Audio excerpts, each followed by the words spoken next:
semana? ¿Qué tal? Bueno, Osvaldo, como ya es recurrente, tenemos que volver a los dos grandes escenarios del conflicto, de la agenda internacional del conflicto que hoy atraviesa el mundo, que son, por un lado, digamos, la guerra Ucrania-Rusia y su deriva hacia un, potencial, porque solamente podemos hablar de esto, acuerdo de paz. Y por otra parte, sin ningún acuerdo de ningún tipo, sí a la vista, más bien todo lo contrario, el conflicto entre Israel y Palestina, concretamente la masacre de Gaza, ¿no? El genocidio sobre el pueblo palestino, sobre Gaza, sobre el pueblo gazaití.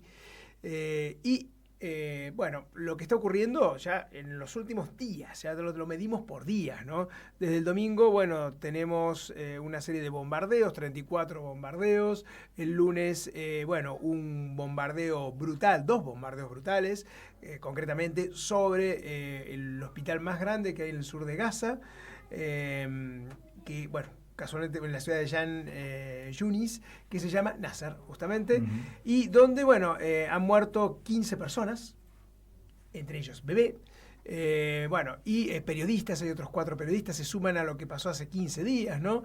Sí, ya esta guerra ha matado más periodistas que la Segunda Guerra Mundial. Sí, exactamente. Y además aquí hay que medir, algunas cuestiones muy que son flagrantes ya, ¿no? El tema del corredor humanitario. No termina de funcionar el corredor humanitario. Está habiendo muertes de bebés, muertes de niños por desnutrición, muertes de embarazadas. Acá hay una denuncia ya directa, abierta, ¿sí?, de la ONU sobre la imposibilidad del funcionamiento del corredor humanitario. Insistimos con eso. Con lo cual, lo que se está llevando a cabo es un auténtico genocidio.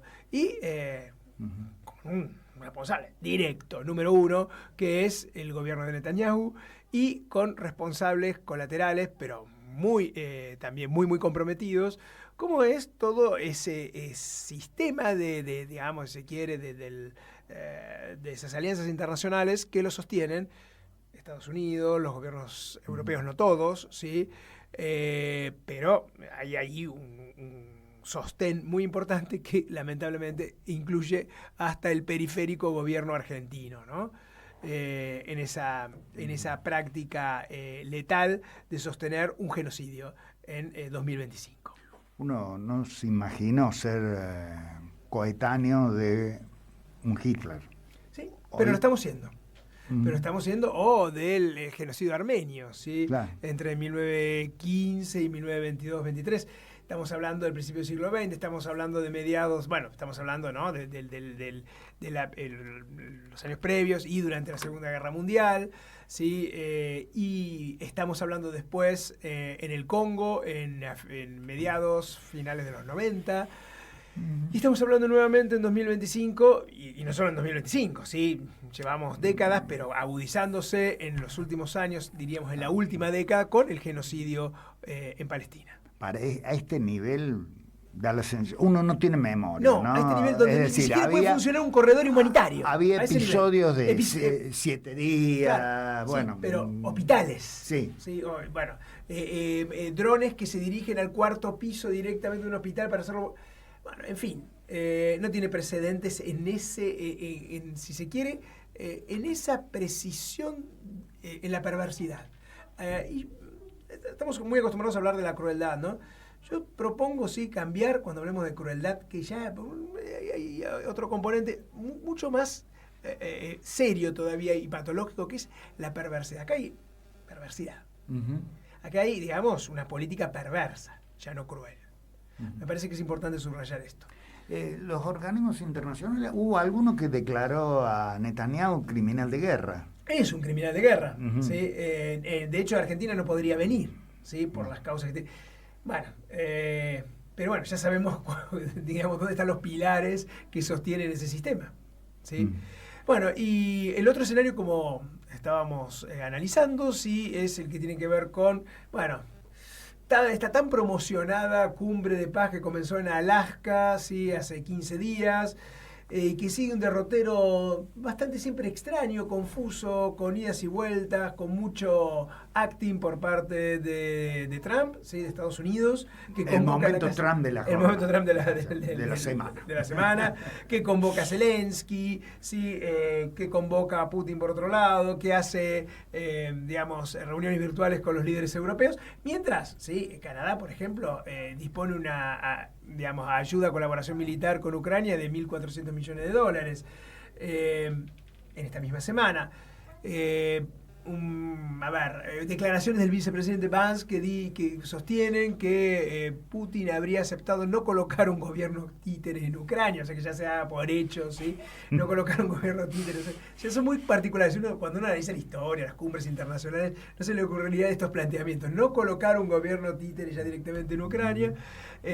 Asegurar, o sea, Estados Unidos sería el garante de la seguridad de esa Ucrania, que bueno, que hay que ver cómo se sostienen esas condiciones, cuál va a ser su, digamos, su deriva institucional, porque hoy por hoy Ucrania es un país que no tiene un sistema institucional, no tiene elecciones, ¿sí? Que validen ¿sí?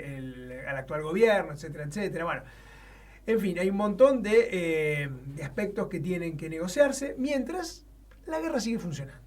¿Sí? Tanto, por supuesto, de parte de Rusia como de parte de Ucrania, financiado por una OTAN, Unión Europea, que de una u otra manera ¿sí? Intenta llegar lo más fuerte posible o lo mejor parado posible a la negociación. Sabemos que en los momentos previos a la negociación siempre, digamos, se trata de mostrar un poco los dientes, ¿sí? Subir un poquitito las acciones de cada uno para, negociar de la mejor manera posible. Subir las acciones significa también matar gente, ¿no? Esa es la crueldad, ¿no? Y la perversidad de todo esto, que en el medio de todo esto, sí, lo que ocurre es que sigue muriendo gente. Sigue muriendo gente. Y es una guerra... gente que no tiene nada que ver con las decisiones. Por supuesto, digámoslo alto y claro, es una guerra imperialista más. Es una importante o importantísima guerra imperialista, ¿sí? Del siglo XXI. Entonces, eso es lo primero que hay que denunciar, ¿sí? Y hablando de imperialismo y de maniobras imperialistas, un tercer escenario, América Latina, Comando Sur. Muchas veces nosotros nos olvidamos o no registramos que mientras vivimos hay operaciones, ¿sí? Operaciones imperialistas, militares, concretas que se dan, de entrenamientos, de operaciones militares conjuntas entre Estados Unidos y convenios que tienen los países latinoamericanos, el nuestro también, con los distintos gobiernos, más agudizados en determinados gobiernos que en otros, pero los convenios allí están. Y bueno, Brasil, por ejemplo, tiene una relación históricamente muy estrecha con Estados Unidos. Bien lo sabemos, desde la Segunda Guerra Mundial, etcétera, etcétera, distinta de la de Argentina. Y el propio Lula, ¿sí? En los primeros gobiernos, de 2003 a 2010, forjó una buena relación con Estados Unidos, ¿sí? Bueno, ahora esa relación se está enfriando mucho. A ver, si se quiere, el giro fortalecimiento de los BRICS y el alineamiento, ¿sí? El posicionamiento de Lula en torno a los BRICS y, digamos, el ultraconservadurismo Trump en Estados Unidos, bueno, provocó un quiebre y lo que nos enteramos esta semana es que las operaciones militares conjuntas que se iban a hacer entre las fuerzas del Comando Sur de Estados Unidos, ¿no? Que ello ya por sí mismo merecería un análisis, ¿no? Estados Unidos opera en nuestro espacio. Ahí está. Y las Fuerzas Armadas brasileñas, esa operación conjunta, sobre todo con la Fuerza Aérea, se suspendió por decisión de la Casa Blanca. Esta política también de ir y venir que tiene Trump, que nos tiene acostumbrados, ¿sí? Anuncios que quedan a medias, políticas que se parece que van a avanzar por un lado y no avanzan y quedan ahí. Esta suspensión parecería ser que es una especie de enemista, pero tampoco ya lo podemos tomar demasiado en serio, no sabemos a dónde se encamina bien. Aquí habitualmente las acciones militares suceden a los intereses económicos. Acá da la sensación que es al revés. Primero se establecieron los intereses económicos y de allí ¿sí? Derivan las operaciones militares y los acuerdos, ¿sí? Y parece que esos intereses económicos justamente están desencajados, desalineados respecto a los intereses de Estados Unidos. Estamos hablando en relación a Brasil. ¿Elecciones en Latinoamérica próximas? Bueno, las próximas elecciones, evidentemente, y las más expectantes son las chilenas. Hay una novedad respecto, digamos, de lo que sea el proceso chileno. Un cierto cimbronazo nuevo en el gobierno de Boric, renunció el ministro de Hacienda. Ministro de Hacienda, que era, digamos, un personaje que está bastante vinculado, si se quiere, a lo que podríamos llamar genéricamente el mercado, ¿sí? A los mercados, o eso genera una serie de cimbronazos, ¿sí? en los valores chilenos. Y de vuelta, sí, un Boric que, ha mostrado un gobierno que trata de jugar un poco aquello del café para todos, ¿no? El eclecticismo. El café para todos. Bueno, ahora parece que la parte del mercado, el café lo retiraron en parte. Hay que ver cómo Boric sigue con eso. Sí, ha desarrollado, un gobierno en donde ha tratado todo el tiempo de ir compensando a unos con otros, promesas de unos para con otros. Me hace acordar, salvando las distancias, ¿no? Un poco, y salvando las distancias históricas, por supuesto, el tipo de... porque se mueve muy rápido, trata de...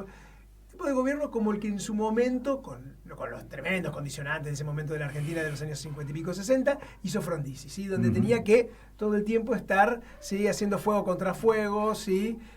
Yo pienso en un amigo mucho más contemporáneo de Boric. ¿Cuál? También presidente argentino. ¿En Alberto? Sí. Pero está bien, el lo nivel, estamos rebajando. No, está bien, lo estamos matando. Perdón, Boric. Me parece que Boric es bastante más sabio, por eso digo Frondizi. Digo en el sentido de esa habilidad, pero claro, ese eclecticismo, sí, o ese movimiento, sí, de... Está bien, no nos peleemos con nadie. Termina con pocos amigos. Claro. A ver, estas políticas terminan con pocos amigos. A mí me parece el caso de Alberto Fernández me viene, un gobierno de retracción. Claro. Sí, me quedo atrás y me quedo atrás. Y después cuando me vienen los pelotazos, se verá. Me parece. Todavía estamos esperando que reaccione. Claro, me parece que yo ahí lo veo en ese sentido. ¿Sí?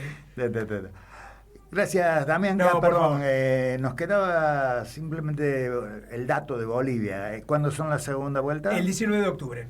Tenemos así que tiempo es largo, para charlar. Pero bueno, son las otras elecciones que, que faltan definir, por supuesto. Pero ya dijimos, derecha contra derecha. Por supuesto.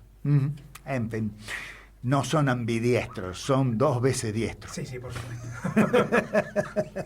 Gracias, Eduardo. Gracias, Damián. Nos vamos hasta mañana, Daniel. Hasta mañana. ¿Listo? Nos fuimos. Chau.